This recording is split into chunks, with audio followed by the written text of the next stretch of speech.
राजनीति में हो या कहीं भी हो, जिस विषय की आपको जानकारी नहीं, आधी अधूरी किसी बड़े आदमी के मन से सुन ली आपने कहानी और आप उसको सिर्फ आगे प्रचारित करते हैं, जब तक कोई बात आप अपनी रिसर्च के आधार पर कसौटी पे न कस लें, सुनी सुनाई बातों को आगे मत बढ़ाइए। मेरी भी बात सुनी हुई आगे मत बढ़ाइए जब तक आप उसको वेरीफाई न करें। एक दूसरा, आपके शत्रु ने इस तरीके से आपको खूबसूरती से फंसाया है, तो कोई ऐसा नहीं, आपसे बहुत सालों पुरानी कहानी है कि हम बहुत से शब्दों का अर्थ नहीं करते, और जो फिल्मी दुनिया है या तथाकथित साहित्यकार हैं या शेर व शायरी करने वाले हैं या कवि सम्मेलन करने वाले हैं, वो तुकबंदी से आपको हंसा तो सकते हैं, ताली बजवा सकते हैं, लेकिन सबने शब्दों का अनर्थ किया है। इसलिए हमें बहुत सारी बातें हम दिन में 50 बार बोलते हैं, और राजनीतिक लोगों को झूठ बोलने की झूठ होती है, इसलिए वो और ज्यादा बोलते हैं। जैसे एक शब्द है जिसका प्रयोग हमारे यहाँ तथाकथित हिंदूवादी ज्ञान देना है, उनको ताली बजवानी है, वो चले जाना है, उसके बाद चाहे समाज बर्बाद हो जाए। ये हम सबसे ज्यादा बोलते हैं पूरी दुनिया में, सारे धर्म बराबर। अब ये मुझे अभी तक समझ में नहीं आया कि भारतीय सनातन सभ्यता में, हिंदी में, संस्कृत में कहां आपने पढ़ा कि धर्म का अर्थ पूजा पाठ होता है। लेकिन हम कह रहे हैं सारे धर्म बराबर। धर्म का अर्थ तो पूजा पाठ नहीं होता ना। और मैं होता या नहीं होता वो तो एक अलग विषय है, लेकिन रूटीन में हम जो सच बोल रहे होते हैं और उसके बावजूद भी गलत उसके अर्थ निकालते हैं। हम क्या कहते हैं, मां का धर्म क्या है, पिता का धर्म क्या है, बेटे का धर्म क्या है, राजा का धर्म क्या है, सबका धर्म अलग अलग है। धर्म शब्द का हमारे पूरे महाभारत से लेके रामायण से लेके गीता में चले जाएं, धर्म शब्द का अर्थ है आपका कर्तव्य, आपकी ड्यूटी। इसलिए हम कहते हैं राजा का धर्म, पिता का धर्म। लेकिन हम महामूर्खों ने, महाज्ञानियों ने कुछ लोगों को खुश करने के लिए सारे धर्म बराबर, इस पूरे ब्रह्मांड में जब से ये सृष्टि का निर्माण हुआ होगा और जब तक ये सृष्टि है, एक ही धर्म था, एक ही धर्म है और एक ही रहेगा। अब ये कहते कुछ लोगों के मन में दम वाला, और उसका नाम है सनातन। सनातन पूजा पाठ नहीं, सनातन मंदिर नहीं, सनातन पंडित जी को खाना खिलाना नहीं है, व्रत रखना नहीं है। हजारों सालों पहले जब हमारे पास तर्क शक्ति नहीं थी, हमारे पास भाषा नहीं थी, हमको ज्ञान नहीं था, तो हमारे पूर्वजों ने उन 5 तत्व जिससे हमारा शरीर बना, हम कहते हैं कि जब हमारे किसी की मृत्यु हो जाती, कहते हैं हमने 5 तत्व में विलीन कर, यानी जिन 5 तत्वों से मिलकर शरीर था, उन 5 तत्वों में हमने आपको वापस कर दिया। ये 5 तत्व क्या है? ये 5 तत्व तो साधारण जीवन में सभी लोग जानते हैं। अग्नि, वायु, पृथ्वी, जल, आकाश, यही 5 तत्व है। अब इसको मैं, क्योंकि छोटी गैदरिंग है, अगर आप लोगों को भी इस पे कोई सवाल हो तो करिएगा, लेकिन मेरा इसको साइंटिफिकली आपको समझाने के पीछे मकसद ये है कि कम से कम यहाँ कोई, हर आदमी अपनी अपनी जगह एक हैसियत रखता है, तो जब आप उसको करेक्ट करेंगे तो ये चवन्नी छाप नेता जो कुछ भी बोलने लगते हैं, इनके भी दबाव होगा। तो नेता क्या बोलता है नहीं बोलता है वो उसका स्वार्थ है, लेकिन समाज के प्रबुद्ध लोगों को वो भाषा नहीं बोलनी चाहिए जो नेताजी को वोट लेना है, वो दिन में 10 बात झूठ बोल सकते हैं, इसलिए उनको झूठा रहा, मुझे और आपको नहीं। जब साइंस शब्द नहीं था और हम उस तरीके की लॉजिक और फैक्ट्स नहीं जानते थे, तब भी करोड़ों साल पहले थी हमारा जो ऋषि मुनि था, उस ऋषि मुनि को उसका ज्ञान था। लेकिन तब साइंस शब्द नहीं था। तो उन 5 तत्वों के प्रति हम कैसे उनका धन्यवाद करें। जैसे कोई भी आदमी आपको एक पेन भी दे देता है 1 मिनट के लिए, तो हम थैंक यू कहते हैं उससे। ऐसे ही इस सृष्टि में जो 5 तत्व हैं, उन 5 तत्वों के प्रति आप हमेशा अलर्ट रहे, सजग रहे, उनके प्रति कृतज्ञ रहे, उनके प्रति आपका धन्यवाद रहे, और उसमें कोई गड़बड़ करे तो आप रोकें।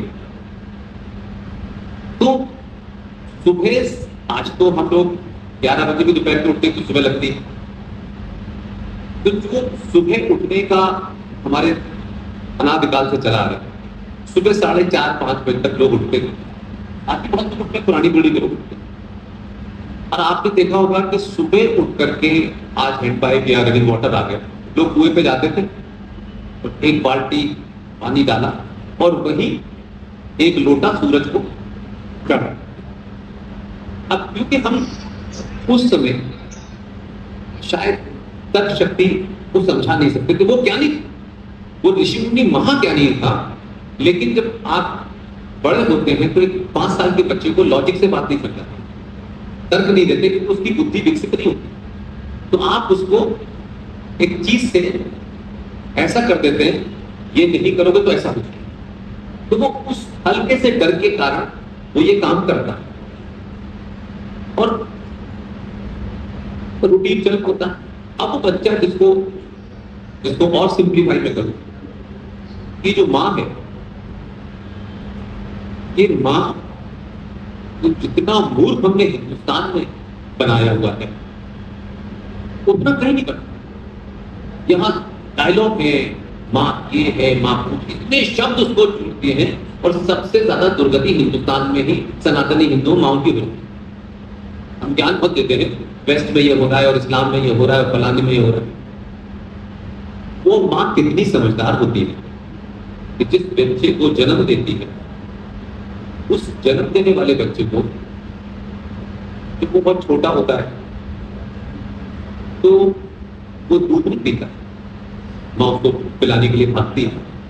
ये मैं बड़ी जगह जोड़ने के लिए मैंने कि हर घर में अब बच्चा दूध नहीं पीता, तो माँ जानती है, माँ को, उसको शायद साइंटिफिकली ना पता हो, लेकिन उसके सबकॉन्शियस माइंड में कि देखो बच्चा दूध नहीं पीता तो उससे क्या कहती है, दूध पी लो कि भव आ जाए, कहती है।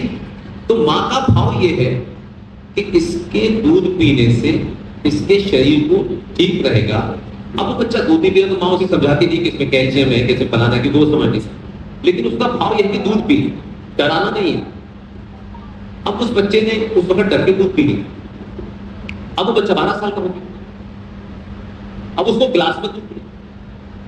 अब माँ ने, जब वो बच्चा दूध नहीं पी रहा है, अब उससे क्या कह रही है, क्योंकि अब वो समझदार हो गया है, अब वो लॉजिक दे रही है। पहले भौगों से डरा रही थी, अब उससे कहती है कि दूध पियोगे ना तो तुम्हारी हड्डी मजबूत होगी, और अब जब भौगो आएगा तो मार के भगा देना। वही माँ का लॉजिक बदल गया कि बच्चे को समझा सके। इसी तरीके से सुबह सुबह उठ करके तांबे के लोटे में, तो आप बात की चीजें तांबा भरा, तांबे के लोटे में जब आप पानी सूरज को चढ़ाते हैं, तो आपके ऋषि मुनि ने कहा कि सूर्य देवता पे, देवता का नाम आते ही हम लॉजिक नहीं करते ना, साइंटिफिक बात नहीं करते, उसका वही भाव है जो उस माँ का, क्योंकि सुबह उठ के सूरज को जल देना। तो सूरज को जल देने की जो विधि बताई थी वो तो छूट गई, वो क्योंकि मॉडर्न हो गई। तो सूरज को जब आप सुबह जब वो निकलता है, जब आप उसके बीच में और आपकी आंखों के बीच में जल की धार गिरती है, तो सूरज की किरण उस धार पे जाके एक जगह आती है और वो आपके मस्तिष्क पे लगे, और आज की तरह लोटा नहीं कि लोटा भरा और आंख बंद करी और नीचे चढ़ा, वो धीरे धीरे करते हैं, उसमें 1.5-2 मिनट लगते हैं। उस 2 मिनट में बेहोश सूरज की किरणें उस पानी की धार पे आती हैं और आपके माथे पे लगती हैं, और आप ऐसे ही चढ़ाते रहते हो। पूरे दिन के लिए शरीर को जो अग्नि चाहिए होती है वो सुबह सुबह आपको मिलती है, फिर इसमें कोई कंफ्यूजन नहीं। इसी तरीके से पूरे ब्रह्मांड, आपने तरक्की कर ली, आज टेस्ट ट्यूब बेबी पैदा हो रहे हैं, तो चांद पे जा रहा है, ये सब अपनी जगह, इस पे कोई डिबेट नहीं करना। लेकिन आज भी पूरे ब्रह्मांड में दुनिया के शोध हो रहे हैं, दुनिया ने क्या क्या कर रही है, गमले में उगा दिया है, आसमान में उगा, सब उगा, लेकिन आज भी पूरे ब्रह्मांड में एकमात्र पेड़, एकमात्र पेड़, दुनिया में दूसरा पेड़ बना नहीं है बेटा। मैंने कहा टेस्ट ट्यूब दे दी आपने, बना दिया, लेकिन पेड़ नहीं बना पाया। हमारे ऋषि मुनि को पता, क्योंकि हमने इस जनरेशन को, जो मैगी खाने वाली जनरेशन है, इसको हमने बता दिया तुम्हें तरक्की करनी है, तुम्हें बड़ा बनना। वो बड़ा बनने की होड़ में क्या है अमेरिका, वो बड़ा बनेगा, पैसे को कमाएगा, इसे आपने बड़े होने की व्याख्या करनी है, उसकी परिभाषा करनी, उसको डराने वाले भाव, डराने वाले, जो मां का भाव वहां था, यहां समाज का डर है, उस पेड़ पे कभी पेशाब नहीं कर, राइट कहा। और ये पेड़ जो है भगवान का वास करता है, इसलिए इसकी पूजा करें। अब उस वक्त पूजा बूंदी के लड्डू से नहीं होती थी, और उस पेड़ पे आज भी उस पेड़ की पूजा होती है। अब हमने पूजा का भाव 2026 में गए, उसके ऊपर 10 कलाबे बांधे और 1 किलो लड्डू बूंदी के उसके मुंह पे चिपका दिए, कुछ दिन बाद चींटी लगी और पेड़ खराब।